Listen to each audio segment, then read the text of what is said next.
Engineer Ashutosh Sharma आप सबका welcome करता हूँ मेरे अपने चैनल मैथयापा में। हम लोग जो है देखने वाले हैं एनसीईआरटी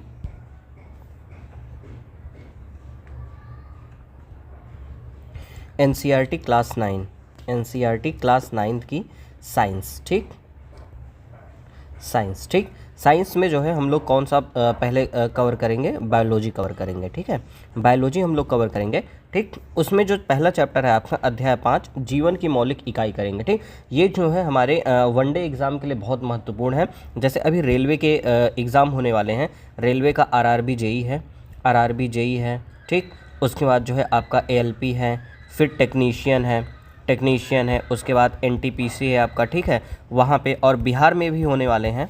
ठीक, बिहार सीजीएल होने वाला है, बिहार सीजीएल हो गया। ठीक, बिहार में और भी एग्ज़ाम होने वाले हैं बिहार में, जैसे 10+2 लेवल का भी एक एग्ज़ाम होने वाला है। ठीक, वहाँ पे यूपी कांस्टेबल का अपने यहाँ है, यूपी कांस्टेबल है, यूपी एसआई है। ठीक है, इन सब का जो है यूपी लेखपाल है।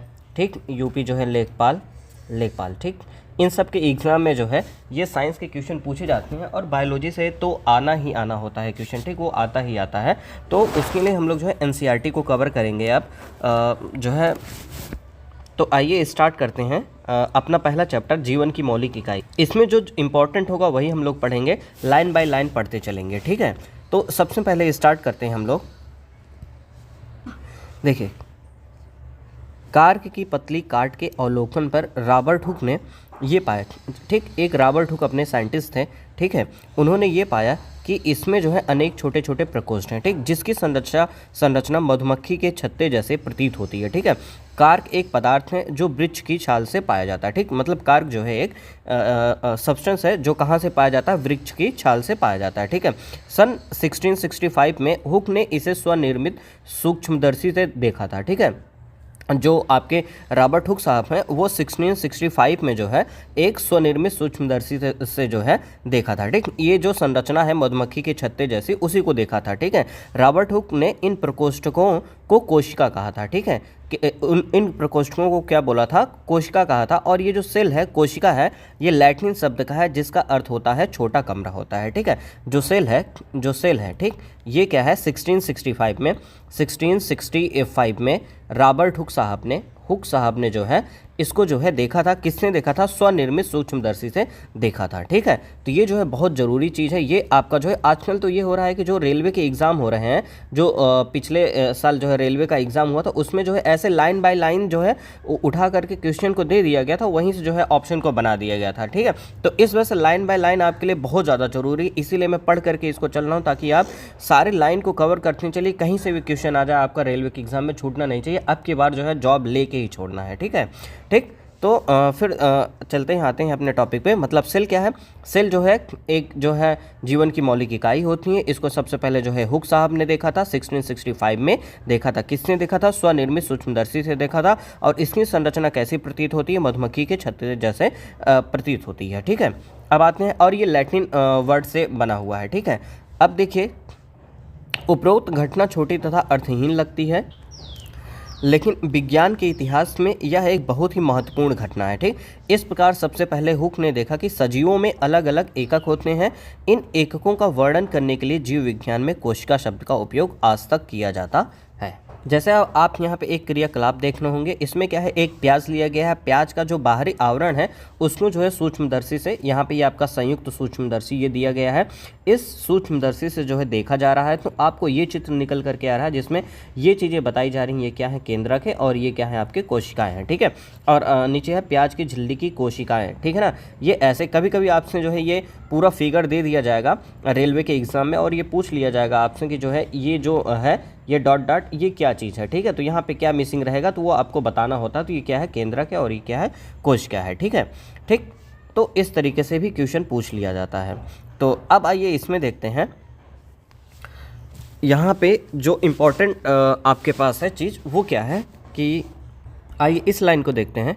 आवर्धक लेंस की खोज के बाद, ठीक ना, जो आवर्धक लेंस है उसकी खोज के बाद जो सूक्ष्मदर्शी है, सूक्ष्मदर्शी का आविष्कार संभव हो सका। ठीक है, बिना इसके जो है सूक्ष्मदर्शी का आविष्कार संभव नहीं हो पाता। ठीक, और यह पता चला है कि एकमात्र कोशिका स्वयं में ही एक संपूर्ण जीव जैसे अमीबा, क्लैमिडोमोनास, ठीक, क्लैमिडोमोनास, पैरामीशियम तथा बैक्टीरिया हो सकती हैं, ठीक है ना। कोशिका स्वयं में ही एक संपूर्ण जीव अमीबा, क्लैमिडोमोनास, पैरामीशियम तथा बैक्टीरिया हो सकते हैं, ठीक।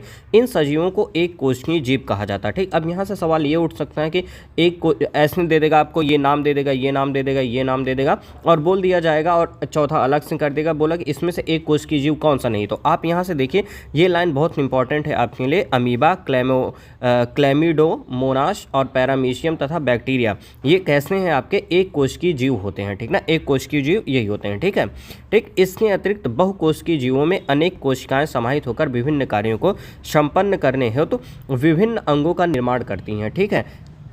और जैसे इसके कुछ एग्जाम्पल भी हैं, जैसे फंजाई, ठीक, फंजाई मतलब कवक हो गया, ठीक है, पादप तथा जंतु, ठीक है। फंजाई मतलब कवक हो गया, पादप तथा जंतु ये कैसे हैं आपके बहुकोशिकीय जीव होते हैं, ठीक ना, ठीक। अब बात करते हैं जैसे प्रत्येक बहुकोशिकीय जीव एक कोशिका से ही विकसित हुआ है, ठीक है। जैसे मतलब कि जो बात चल रही थी एक कोशिकी की, ठीक ना, एक कोशिकी, ठीक, जो एक कोशिकीय जीव हैं उन्हीं से ही मिल करके जो बनता है आपका बहुकोशिकीय जीव बनता है, ठीक ना, बहुकोशिकीय, यही कहना चाहता है ये। प्रत्येक बहुकोशिकीय जीव एक कोशिका से ही विकसित हुआ है, ठीक है। कैसे? कोशिकाएं विभाजित होकर अपने ही जैसे कोशिकाएं बनाती हैं, ठीक है। यहाँ पे कहा जा रहा है कि प्रत्येक बहुकोशिकीय जीव एक कोशिका से ही विकसित हुआ है, ठीक है। अगर पूछा जाए कैसे, तो ये आपका आंसर है कोशिकाएं विभाजित होकर अपनी ही जैसी कोशिकाएं बनाती हैं, ठीक। इस प्रकार सभी कोशिकाएं अपनी पूर्ववर्ती कोशिकाओं से ही उत्पन्न होती है, ठीक। मतलब जितनी भी कोशिकाएं होती हैं वो अपने पूर्ववर्ती कोशिकाओं से ही उत्पन्न होती हैं। अब बात करें, कुछ जीवों में विभिन्न प्रकार की कोशिकाएं भी हो सकती हैं, ठीक है।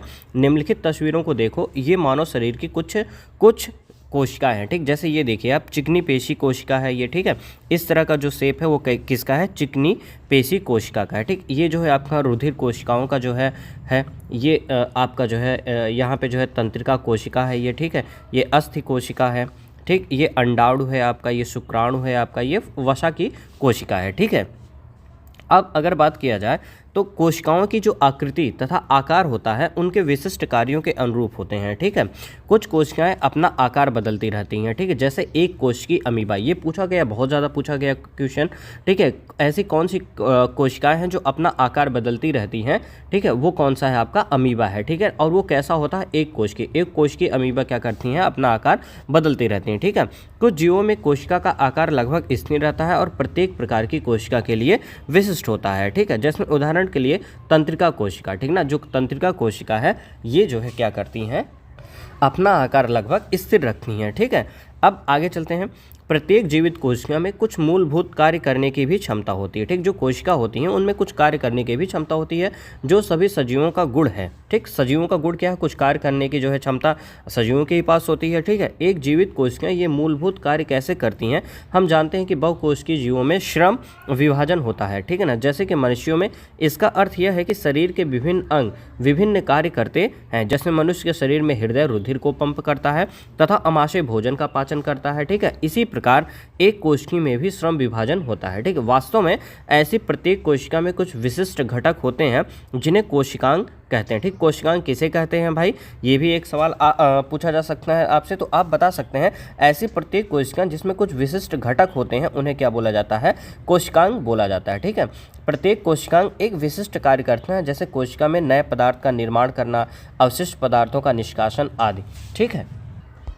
इन कोशिकांगों के कारण ही एक कोशिका जीवित रह पाती है, ठीक है, और अपने सभी कार्य करती है। ये कोशिकांग मिलकर एक मूलभूत इकाई बनाते हैं जिसे कोशिका कहा जाता है, ठीक है। मतलब ये कोशिकांग होते हैं ये क्या बनाते हैं? एक मूलभूत इकाई बनाते हैं जिसे क्या बोला जाता है? कोशिका बोला जाता है, ठीक है। यह बड़ा रुचिकर है, ठीक है, कि मतलब कि ये बड़ा इंटरेस्टिंग है कि सभी कोशिकाएं एक ही प्रकार के कोशिकांग होते हैं, सभी कोशिकाओं में एक ही प्रकार के कोशिकांग होते हैं, ठीक है।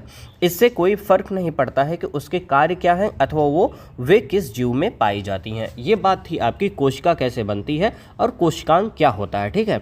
उससे पहले आइए एक हम लोग जो है यहाँ पे येलो बॉक्स देख लेते हैं। येलो बॉक्स जो है आपके लिए बहुत ज़्यादा ज़रूरी है, ठीक है। येलो बॉक्स को जरूर समझना है और उससे ज़रूर क्वेश्चन बन सकता है। ये है आपका येलो बॉक्स। देखिए, कोशिका का सबसे पहले पता किसने लगाया था? रॉबर्ट हुक ने। कब लगाया था? 1665 में लगाया था। उसने कोशिका को कार्क की पतली काट में अनगढ़ सूक्ष्मदर्शी की सहायता से देखा था, ठीक है। ल्यूवेनहॉक 1674 ने सबसे पहले उन्नत सूक्ष्मदर्शी से तालाब के जल में स्वतंत्र रूप से जीवित कोशिकाओं का पता लगाया था, ठीक। अगर आपसे पूछे कि जीवित कोशिका का सबसे पहले पता किसने लगाया था, तो आप क्या बताएंगे? ल्यूवेनहॉक को। किसको बताएंगे? ल्यूवेनहॉक को 1674 में, ठीक है। और इन्होंने जो है मृत कोशिका के बारे में 1665 में रॉबर्ट हुक साहब ने जो है बताया था, ठीक है। जो रॉबर्ट ब्राउन है वो 1831 में कोशिका में केंद्रक का पता लगाए थे, ठीक। जो 1831 सन है उसमें कोशिका में अगर केंद्रक की बात की जाए तो किसने पता लगाया था? रॉबर्ट ब्राउन साहब ने लगाया था, ठीक है। जेई पुरकुंजे, ठीक, जेई पुरोकंज, ठीक, जेई पुरोकंज है जिनको हम लोग पुरकुंजे भी बोल देते हैं, ने 1839 में कोशिका में स्थित तरल जैविक पदार्थ को जीवद्रव्य का नाम दिया, ठीक। तो सबसे पहले जो है जीवद्रव्य का नाम जो है किसने दिया था? तो ये पुरोकंज साहब ने 1839 में कोशिका में स्थित तरल जैविक पदार्थ को जीवद्रव्य का नाम दिया था, ठीक है। दो जीव वैज्ञानिक एम स्लीडन 1838 में तथा टी स्वान 1839 ने कोशिका सिद्धांत के विषय में बताया था, ठीक। अगर बात की जाए कि कोशिका सिद्धांत किसने दिया था, तो आप बताएंगे एम स्लीडन ने, और टी स्वान ने दिया था 1838 और 1839, ठीक। 1838 और 1839 में टी श्वान और एम स्लीडन ने जो है कोशिका सिद्धांत के विषय में बताया था, ठीक है। इस सिद्धांत के अनुसार सभी पौधे तथा जंतु कोशिकाओं से बने होते हैं, ठीक है, और वे जीवन की मूलभूत इकाई हैं। विर्चो 1855 ने कोशिका सिद्धांत को और आगे बढ़ाया। उन्होंने बताया कि सभी कोशिकाएं पूर्ववर्ती कोशिकाओं से बनती हैं, और 1940 में इलेक्ट्रॉन सूक्ष्मदर्शी की खोज के बाद, और पूछा जाए आपसे कि 1940 में इलेक्ट्रॉन सूक्ष्मदर्शी की खोज हुई थी, ठीक है। इलेक्ट्रॉन सूक्ष्मदर्शी की खोज कब हुई? तो 1940 में हुई थी, और जो है उसके बाद इस सूक्ष्मदर्शी की खोज के बाद कोशिका की जटिल संरचना तथा बहुत से अंगकों को समझना संभव हो सका था, ठीक। ये जो है आपके पास येलो बॉक्स है। इस येलो बॉक्स को जो है आपको जरूर करके जाना है। इसको पूरा का पूरा, इसमें जो भी चीज़ है इसको आपको जो है लर्न होना चाहिए, LBS लर्न बाय हार्ट होना चाहिए, ठीक है। तो आगे चलते हैं अगले पॉइंट। अब आपके पास जो पॉइंट है वो है कोशिका किससे बनी होती है, कोशिका का संरचनात्मक संगठन क्या है, ठीक। जो कोशिका होता है उसके पास विशिष्ट घटक होते हैं जिसे क्या बोला जाता है? कोशिकांग कहते हैं, ठीक है। ये कोशिका जो है अगर इस कोशिका को सूक्ष्मदर्शी से देखा जाए तो इसमें जो है प्लाज्मा झिल्ली, केंद्रक तथा कोशिका द्रव्य होते हैं, ठीक। क्या क्या होता है भाई? प्लाज्मा झिल्ली, केंद्रक और कोशिका द्रव्य। प्लाज्मा झिल्ली, केंद्रक और कोशिका द्रव्य होता है, ठीक। आइए एक एक करके देखते हैं। प्लाज्मा झिल्ली अथवा कोशिका झिल्ली। प्लाज्मा झिल्ली को ही क्या बोला जाता है? कोशिका झिल्ली बोला जाता है, ठीक है। आपसे पूछे प्लाज्मा झिल्ली क्या है तो आप बताएंगे कोशिका झिल्ली, ठीक। यह कोशिका की सबसे बाहरी परत है। जो सेल आपका होता है, ठीक, सेल होता है, सेल का जो आउटर लेयर होता है उसी को बोला जाता है आपका प्लाज्मा झिल्ली बोला जाता है, ठीक है। जो कोशिका के घटकों को बाहरी पर्यावरण से अलग रखती है, ठीक। प्लाज्मा झिल्ली कुछ पदार्थों को अंदर अथवा बाहर आने जाने देती है। यह अन्य पदार्थों की गति को भी रोकती है, ठीक। ये जो प्लाज्मा झिल्ली है वो क्या करती है भाई? ये कुछ चीज़ों को, कुछ पदार्थों को अंदर अथवा बाहर आने जाने देती है, और अन्य पदार्थों की गति को, स्पीड को भी ये कंट्रोल करती है, ठीक ना। किसको कंट्रोल करती है? स्पीड को भी रोकती है, ठीक है। कोशिका झिल्ली को इसलिए वर्णात्मक पारगम्य झिल्ली कहते हैं, ठीक ना। इसको क्या बोला जाता है? ये कैसा होता है? वर्णात्मक पारगम्य झिल्ली होता है। क्यों? क्योंकि ये जो है कुछ पदार्थों को ही अंदर अथवा बाहर आने जाने देता है, और ये स्पीड को भी क्या करता है? रोकता है, ठीक है। कोशिका में पदार्थों की गति कैसी होती है? पदार्थ कोशिका के से बाहर कैसे आते हैं ये देख ले। देखिए, कुछ पदार्थ जैसे कार्बन डाइऑक्साइड अथवा ऑक्सीजन कोशिका झिल्ली के आर पार विसरण प्रक्रिया द्वारा आ जा सकते हैं, ठीक। अगर आपसे कोई पूछे कि कार्बन डाइऑक्साइड अथवा ऑक्सीजन कोशिका झिल्ली के आर पार किस प्रक्रिया के द्वारा आते हैं तो आप क्या बताएंगे? विसरण प्रक्रिया के द्वारा, ठीक ना। किसके द्वारा? विसरण प्रक्रिया के द्वारा आ जा सकते हैं, ठीक है। हम पिछले अध्याय में विसरण की प्रक्रिया के विषय में पढ़ चुके हैं, मतलब केमिस्ट्री में जो है विसरण प्रक्रिया क्या होता है इसके बारे में बताया गया है। इनका ये कहना है, चलिए आगे बता दूंगा मैं क्या होता है, ठीक ना। फिलहाल आपको ये नहीं जानना विसरण प्रक्रिया क्या होता है, बस आप इतना जानते रहिए कि जो कोशिका झिल्ली के आर पार किस प्रक्रिया से ऑक्सीजन और कार्बन डाइऑक्साइड जाते हैं तो आप बता सकते हैं कि विसरण प्रक्रिया के द्वारा जाते हैं, ठीक है। हम फिर इसमें जो पदार्थों की गति होती है वो क्या होती है, उच्च सांद्रता, मतलब हाई कंसंट्रेशन से लो कंसंट्रेशन की तरफ होता है। ठीक, मतलब हाई कंसंट्रेशन मतलब उच्च सांद्रता से निम्न सांद्रता की ओर होता है। ठीक है, कुछ इसी प्रकार की प्रक्रिया कोशिका में होती है। ठीक, उदाहरण के लिए अगर बात की जाए, जब कुछ पदार्थ जैसे CO2 जो एक कोशिकीय अपशिष्ट है, ठीक है, और जिसका निष्कासन आवश्यक है, जैसे कार्बन डाइऑक्साइड इसी को बोलते हैं, तो इसका जो निष्कासन है आवश्यक है, क्योंकि जब हम लोग सांस छोड़ते हैं तो CO2 ही बाहर जाता है, तो कोशिका में एकत्र हो जाती है तो उसकी सांद्रता बढ़ जाती है। ठीक है, कोशिका के बाह्य पर्यावरण में CO2 की सांद्रता कोशिका में स्थित CO2 की सांद्रता की अपेक्षा कम होती है। जैसे ही कोशिका के अंदर और बाहर CO2 की सांद्रता में अंतर आता है, उसी समय उच्च सांद्रता से निम्न सांद्रता की ओर विसरण द्वारा कोशिका से CO2 बाहर निकल जाते हैं। ठीक, ये कहना ये चाहते हैं जैसे आपका ह्यूमन बॉडी है, ह्यूमन बॉडी के अंदर जो अपशिष्ट पदार्थ हैं CO2 वो क्या होता है, इकट्ठा होता रहता है। जब इकट्ठा होता रहता है तो इसकी जो कंसंट्रेशन है वो क्या हो जाती है, बढ़ जाती है, ज़्यादा हो जाती है, और जो इन्वायरमेंट है वहाँ पे CO2 की जो मात्रा होती है वो क्या होती है, कम होती है। ठीक, अब यहाँ पे ज़्यादा हो गया, आपके शरीर में ज़्यादा हो गया और इन्वायरमेंट में क्या है, कम हो गया, तो हाई से लो की तरफ ये कंसंट्रेशन हो जाता और फ्लो कर जाता है, CO2 जो है बाहर निकल जाता है। ठीक है, ठीक, ऑक्सीजन में सांद्रता कम हो जाती है तो O2 बाहर से कोशिका में विसरण द्वारा अंदर चली जाती है, अतः कोशिका तथा बाह्य पर्यावरण में गैसों के आदान प्रदान में विसरण एक महत्वपूर्ण भूमिका निभाती है। ठीक है, अब क्या है कि यदि हम किसी जंतु कोशिका अथवा पादप कोशिका को शक्कर अथवा नमक के विलयन में रखें तो क्या होगा।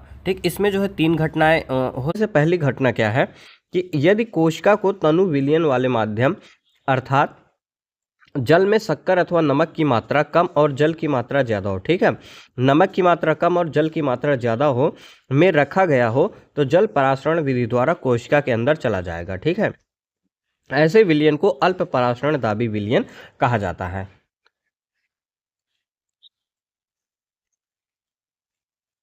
फिर क्या हुआ, जल के अणु कोशिका झिल्ली के दोनों ओर आवागमन करने के लिए स्वतंत्र होते हैं। ठीक, लेकिन ऐसी कोशिकाओं के अंदर जाने वाले जल की मात्रा कोशिका से बाहर आने वाले जल की मात्रा से अधिक होगी। इस प्रकार शुद्ध परिणाम यह होगा कि जल कोशिका के अंदर गया और इससे कोशिका फूलने लगेगी। सेकंड है, यदि कोशिका को ऐसे माध्यम विलयन में रखा जाए जिसमें बाह्य जल की सांद्रता कोशिका में स्थित जल की सांद्रता के ठीक बराबर हो तो कोशिका झिल्ली से जल में कोई शुद्ध गति नहीं होगी। ठीक है, ऐसे विलयन को समपराशरी विलयन कहा जाता है। जल कोशिका झिल्ली के दोनों ओर आता जाता है लेकिन जल की जो मात्रा अंदर गई उतनी ही बाहर आ जाती है। इस प्रकार व्यापक रूप से जल में कोई गति नहीं हुई। ठीक है, इसलिए कोशिका के माप में कोई परिवर्तन नहीं आएगा। ये हो गया दूसरा। और तीसरा देख लेते हैं, यदि कोशिका के बाहर वाला विलयन अंदर के घोल से अधिक सांद्र है, मतलब हाईली कंसंट्रेटेड है, तो जल परासरण द्वारा कोशिका से बाहर आ जाएगा। ऐसे विलयन को अति परासरणी विलयन कहा जाता है। ठीक है, पुनः जल कोशिका झिल्ली के दोनों ओर आ जा सकता है, लेकिन इस स्थिति में कोशिका से अधिक जल बाहर आएगा और कम जल अंदर जाएगा, इसलिए कोशिका सिकुड़ जाएगी। परासरण इस प्रकार विसरण की एक विशिष्ट विधि है जिसमें वर्णात्मक झिल्ली द्वारा गति होती है। एक क्रियाकलाप है, इस क्रियाकलाप को तो करना नहीं, लेकिन इसमें एक चीज दिया गया है, जान लेते हैं। ठीक, जो अंडा होता है जो आप लोग खाते हैं, एग, ठीक ना, एग का जो बाहरी कवच होता है, ठीक ना, वो बाहरी कवच किसका बना होता है, कैल्शियम कार्बोनेट का बना होता है। ठीक है, ये जो है आपसे पूछा जाता है और पूछा भी गया है एग्जाम में, जो अंडे का जो बाहरी कवच है वो किसका बना होता है, तो कैल्शियम कार्बोनेट का बना होता है। ठीक है, ये पॉइंट भी इंपॉर्टेंट है। एक कोश की अलवणीय जलीय जीवों तथा अधिकांश पादप कोशिकाएं परासरण द्वारा जल ग्रहण करते हैं। ठीक है, आपसे पूछा जाए कि ये जो पेड़ पौधे होते हैं वो किस विधि द्वारा जल ग्रहण करते हैं, तो आप बताएंगे परासरण द्वारा जल ग्रहण करते हैं। ठीक है, पौधों के मूल द्वारा जल का अवशोषण परासरण का एक उदाहरण है। आते हैं अपने टॉपिक पे, प्लाज्मा झिल्ली। ठीक, जो प्लाज्मा झिल्ली होती है, जो आपका ये सेल है, ठीक, सेल का जो बाहरी आवरण है, ठीक ना, बाहरी आवरण है, उसी को प्लाज्मा झिल्ली बोला जा रहा है। ठीक है, और ये जो प्लाज्मा झिल्ली है वो कैसी होती है, लचीली होती है। ठीक ना, कैसी होती है, लचीली होती है और कार्बनिक अणुओं जैसे लिपिड तथा प्रोटीन की बनी होती है। ठीक, ये जो सेल वाल होती है, सेल की जो बाहरी वाली परत होती है, ठीक, इसको हम लोग क्या बोलते हैं कि ये प्लाज्मा झिल्ली है और कैसी होती है, लचीली होती है। ठीक ना, ये कैसी होती है, लचीली होती है और किसकी बनी होती है, लिपिड की, लिपिड की बनी होती है और किसकी बनी होती है, प्रोटीन की बनी होती है। ठीक है, प्रोटीन, प्रोटीन की ये बनी होती है, ठीक है। और जो प्लाज्मा झिल्ली है, प्लाज्मा झिल्ली, इसकी जो रचना है हम केवल इलेक्ट्रॉन सूक्ष्मदर्शी से ही देख सकते हैं, ठीक है। बस जो कोशिका की झिल्ली है उसका जो लचीलापन है एक कोशिकीय जीवों में कोशिका के बाह्य पर्यावरण से अपना भोजन तथा अन्य पदार्थ ग्रहण करने में सहायता करता है, ठीक है। ऐसी प्रक्रिया को एंडोसाइटोसिस कहते हैं। अमीबा अपना भोजन इसी प्रक्रिया द्वारा प्राप्त करता है, ठीक है। अब आपसे पूछ लिया जाए कि अमीबा जो है अपना भोजन किस प्रक्रिया द्वारा या फिर कैसे प्राप्त करता है, तो आप बताएंगे एंडोसाइटोसिस, ठीक। एंडोसाइटोसिस प्रक्रिया के द्वारा ही अमीबा जो है अपना भोजन प्राप्त करता है, ठीक है। और इसमें होता क्या है, इसमें ये देखिए बताया गया है कि जो कोशिका झिल्ली का लचीलापन एक कोशिकीय जीवों में कोशिका के बाह्य पर्यावरण से अपना भोजन तथा अन्य पदार्थ ग्रहण करने में सहायता करता है, जिसे क्या बोला जाता है, एंडोसाइटोसिस कहते हैं, ठीक है। अमीबा भी क्या करता है, इसी प्रक्रिया से अपना भोजन प्राप्त करता है। अब बात कर लेते हैं कोशिका भित्ति के बारे में, ठीक है। ये जो कोशिका भित्ति है वो क्या है उसको देख लेते हैं।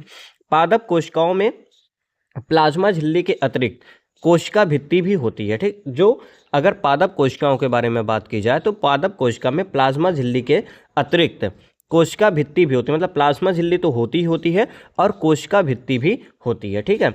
पादप कोशिका भित्ति मुख्यतः सेल्यूलोज की बनी होती है। पूछा जाता है कि ये जो पादप कोशिका होती है वो किसकी बनी होती है, आप क्या बताएंगे, सेल्यूलोज की बनी होती है, ठीक। पादप कोशिका किसकी बनी होती है, सेल्यूलोज की बनी होती है, ठीक है। जो सेल्यूलोज होता है, सेल्यूलोज एक बहुत ही जटिल पदार्थ है और यह पौधों के संरचनात्मक दृढ़ता प्रदान करता है पौधों को, ठीक है। जब किसी पादप कोशिका में पराशरण द्वारा पानी की हानि होती है तो कोशिका झिल्ली सहित आंतरिक पदार्थ संकुचित हो जाते हैं, ठीक है। इस घटना को जीव द्रव्य कुंचन भी कहते हैं। हम इस परिघटना को निम्न क्रियाकलाप से देख सकते हैं। ये क्रियाकलाप आपके सामने दे रखा है इन्होंने, ठीक है। तो हम लोग को ये क्रियाकलाप जो है देखना नहीं है, ठीक। अगर कोई इंपॉर्टेंट टॉपिक हो तो अंदर इसके है तो उसको देख लेंगे। यहाँ पे बात की जा रही है रियो की पत्ती के, ठीक ना। रियो की पत्ती की झिल्ली को जो है पानी में रख करके एक स्लाइड बनाया गया, ठीक। उसमें क्या है कि उसको जो है सूक्ष्मदर्शी से देखा गया। रियो की पत्ती को जो है सूक्ष्मदर्शी से देखा गया तो छोटे छोटे हरे कण दिखाई देंगे, ठीक, जिन्हें क्या बोला जाता है, क्लोरोप्लास्ट बोला जाता है, ठीक। ये पूछा जाता है कि छोटे छोटे हरे कण जो होते हैं वो क्या होते हैं, आपको बताना है, क्लोरोप्लास्ट होते हैं, ठीक। और इसमें एक हरा पदार्थ होता है जिसे क्या बोला जाता है, क्लोरोफिल बोला जाता है।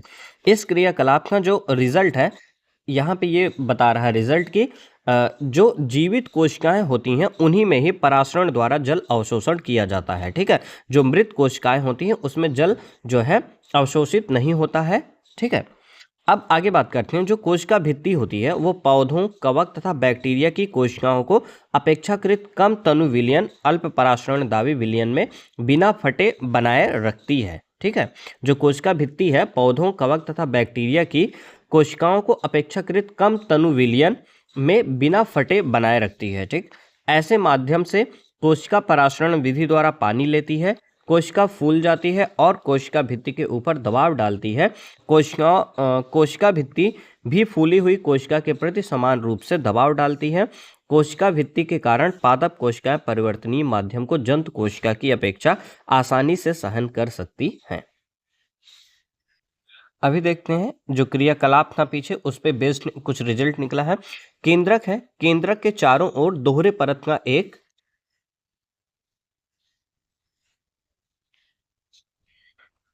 अस्तर होता है, ठीक है, जिसे केंद्रक झिल्ली कहते हैं। मतलब ये समझिए कि जो केंद्रक है आपका, केंद्रक, ठीक, इसके चारों तरफ जो है एक दोहरे परत का एक अस्तर होता है जिसे केंद्रक झिल्ली कहते हैं। केंद्रक झिल्ली में छोटे छोटे छिद्र होते हैं। इन छिद्रों के द्वारा केंद्रक के अंदर की कोशिका द्रव्य केंद्रक के बाहर जा पाता है। कोशिका द्रव्य के विषय में हम आगे जो है बात करेंगे, ऐसा इसने बोला है, ठीक। इसमें यह बताया जा रहा है कि जो केंद्रक के चारों ओर दोहरे परत का एक अस्तर है उसी को क्या बोला जाता है, केंद्रीय झिल्ली बोला जाता है, ठीक है। जो केंद्रीय झिल्ली होती है वो कैसी होती है, उसमें छोटे छोटे छिद्र होते हैं और इन छिद्रों के द्वारा ही केंद्रक के अंदर का कोशिका द्रव्य केंद्रक के बाहर जा पाता है।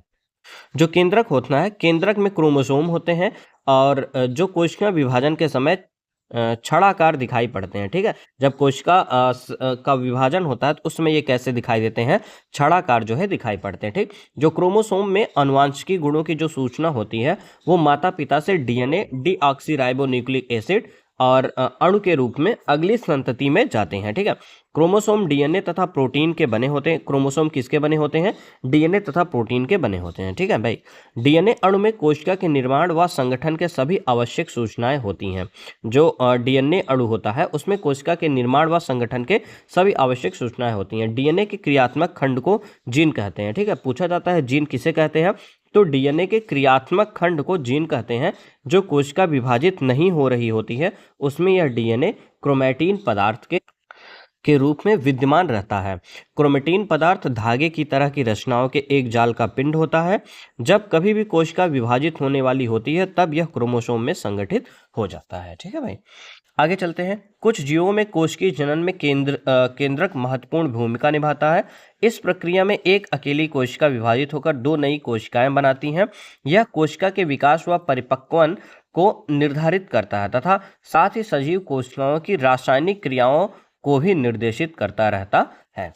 अब जैसे बात किया जाए बैक्टीरिया की, बैक्टीरिया जैसे कुछ जीवों में कोशिका का केंद्रकीय क्षेत्र बहुत कम स्पष्ट होता है क्योंकि इसमें केंद्रक झिल्ली नहीं होती है। आपसे पूछना है कि बैक्टीरिया में केंद्रक झिल्ली होती है कि नहीं होती, तो आपको बताना है भाई कि इसमें जो है केंद्रक झिल्ली नहीं होती है।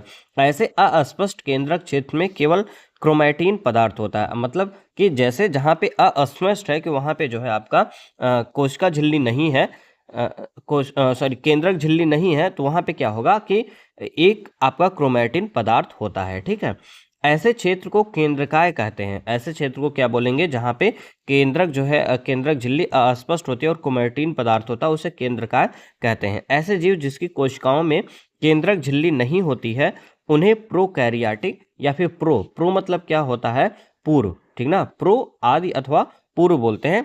कैरियोट मतलब क्या होता है, कैरियोन या फिर केंद्रक बोलते हैं। ठीक है, जिन जीवों की कोशिकाओं में केंद्रक झिल्ली होती है उन्हें यूकैरियोटिक कहते हैं। आपसे पूछे प्रोकैरियोटिक क्या होता है और यूकैरियोटिक क्या होता है, तो आप बताएंगे कि जिसमें जो है केंद्रक झिल्ली नहीं पाई जाती है उसमें प्रोकैरियोटिक बोलेंगे, और जिसमें केंद्रक झिल्ली पाई जाती है उसे क्या बोलेंगे, यूकैरियोटिक बोलेंगे। ठीक, प्रोकैरियोटिक कोशिकाएं अभी फिगर दिखाते हैं 5.4 जो फिगर है उसमें दिखाते हैं में और भी अन्य अधिकांश द्रव्य अंगक नहीं होते हैं जो कि यूकैरियोटिक कोशिकाओं में होते हैं। मतलब कह रहे हैं कि प्रोकैरियोटिक कोशिकाओं में और भी चीज़ें होती हैं और भी चीज़ें नहीं होती हैं जो यूकैरियोटिक कोशिकाओं में होती हैं। जैसे ऐसे अंगकों के अनेक कार्य भी कोशिका द्रव्य के असंगठित भागों द्वारा ही किए जाते हैं। ठीक है, प्रकाश संश्लेषी बैक्टीरिया में क्लोरोफिल झिल्लीदार पुटिका थैली की तरह संरचना के साथ होता है, जबकि यूकैरियोटिक कोशिकाओं में क्लोरोफिल प्लास्टिड में होता है। ठीक, क्लोरोफिल प्लास्टिड में होता है। आप यहाँ पे देख पा रहे होंगे ये प्रोकैरियोटिक कोशिका, ठीक, जिसमें से ये पोर्शन आपको कोशिकाएं दिखा रहा है, ये जो पोर्शन है आपके राइबोसोम बता रहा है, और ये जो पोर्शन है क्या है आपकी प्लाज्मा झिल्ली है, और ये जो इसके बाहर वाला ये पोर्शन है ये क्या है, कोशिका भित्ति है। ठीक, कोशिका भित्ति, प्लाज्मा झिल्ली और राइबोसोम कोशिका, ये जो है आपको प्रोकैरियोटिक कोशिका में दिखा दिया गया है। ठीक है, अब बात करते हैं हम लोग कोशिका द्रव्य के बारे में। ठीक है, जो कोशिका द्रव्य है वो क्या चीज़ है भाई, जब हमने प्याज की झिल्ली अथवा मनुष्य के गाल की कोशिकाओं को स्लाइड पे देखा था तब हमें मतलब जो हम पीछे जो है क्रियाकलाप किए थे उसमें जो है कोशिका में एक बड़ा क्षेत्र दिखा जो कोशिका झिल्ली से घिरा हुआ था। ठीक है, इस क्षेत्र में बहुत हल्का धब्बा था, इसे कोशिका द्रव्य कहते हैं। ठीक है, प्लाज्मा झिल्ली के अंदर कोशिका द्रव्य एक तरल पदार्थ है। इसमें बहुत से विशिष्ट कोशिका के घटक होते हैं जिन्हें कोशिका का अंगक कहते हैं। प्रत्येक अंगक कोशिका के लिए विशिष्ट कार्य करते हैं। कोशिका द्रव्य तथा केंद्रक दोनों को मिलाकर के जीव द्रव्य कहते हैं। जीव द्रव्य पूछना है किसे कहते हैं, तो कोशिका द्रव्य तथा केंद्रक दोनों को मिलाकर के क्या बोला जाता है, जीव द्रव्य कहा जाता है। कोशिका अंगक झिल्ली युक्त होते हैं। जो कोशिका अंगक होते हैं वो कैसे होते हैं, झिल्ली युक्त होते हैं। प्रोकैरियोटिक कोशिकाओं में वास्तविक केंद्रक के अतिरिक्त झिल्ली युक्त अंगक भी नहीं होते हैं, जबकि यूकैरियोटिक कोशिकाओं में केंद्रकीय झिल्ली तथा झिल्ली युक्त अंगक होते हैं। झिल्ली की सार्थकता वायरस के उदाहरण से स्पष्ट कर सकते हैं। वायरस में किसी भी प्रकार की झिल्ली नहीं होती। ठीक, अगर आपसे पूछा जाए कि वायरस में कोई झिल्ली होती है तो नहीं, वायरस में कोई भी झिल्ली नहीं होती है और इसलिए इसमें जीवन के गुण तब तक लक्षित नहीं होते हैं जब तक कि यह किसी सजीव के शरीर में प्रविष्ट करके कोशिका की मशीनरी का उपयोग कर अपना बहुगुणन नहीं कर लेता है, तब तक इसमें जो है जीवन की सार्थकता नहीं होती है वायरस में। प्रोकैरियोटिक कोशिका और यूकैरियोटिक कोशिका में थोड़ा डिफरेंस देख लेते हैं। इसका जो आकार है प्रायः छोटा होता है, 1 से 10 माइक्रोमीटर होता है। 1 माइक्रोमीटर पर 10⁻⁻6 मीटर होता है और इसका आकार प्रायः 5 से 100 माइक्रोमीटर होता है। ठीक है, ये 1 से 10 माइक्रोमीटर, ये 5 से 100 माइक्रोमीटर होता है। ठीक, केंद्र की क्षेत्र क्या है और उसे इसमें जो है केंद्र की झिल्ली नहीं होती है और इसमें जो है केंद्र की झिल्ली होती है। ठीक, क्या होता है, सुस्पष्ट जो चारों ओर से केंद्र की झिल्ली से घिरा रहता है। ठीक, इसमें जो है केंद्रीय झिल्ली होती ही नहीं है। ठीक है, और उसे क्या बोला जाता है, इसमें जो केंद्र की झिल्ली नहीं, तो यहाँ पे आप देख सकते हैं ये चीज़ लिखा गया है। ठीक है, ये आप देखिए यहाँ पे, ये देखिए, ये है बैक्टीरिया जैसे कुछ जीवों में कोशिका का केंद्रकीय क्षेत्र बहुत कम और बहुत कम अस्पष्ट होता है। ठीक, क्योंकि इसमें केंद्रक झिल्ली नहीं होता है। ऐसे अस्पष्ट केंद्रक क्षेत्र में केवल क्रोमैटिन पदार्थ होता है। ठीक, जिसे क्या बोला जाता है, केंद्रकाय कहा जाता है। ठीक है भाई, अब आगे चलते हैं, इसमें देख लेते हैं। नेक्स्ट है क्रोमोसोम। ठीक, क्रोमोसोम क्या होता है, एक होता है और इसमें क्रोमोसोम एक से अधिक होता है। झिल्ली क्या है, झिल्ली युक्त कोशिका अंगक अनुपस्थित होता है और इसमें झिल्ली युक्त कोशिका अंगक उपस्थित होता है। ठीक है, ये था, ये दोनों में क्या था, अंतर था। आगे की क्लास नेक्स्ट क्लास में देखेंगे जो भी होगा इसमें। Okay, thank you. अगर ये वीडियो अच्छा लगा तो प्लीज़ चैनल को लाइक शेयर सब्सक्राइब करना ना भूलें।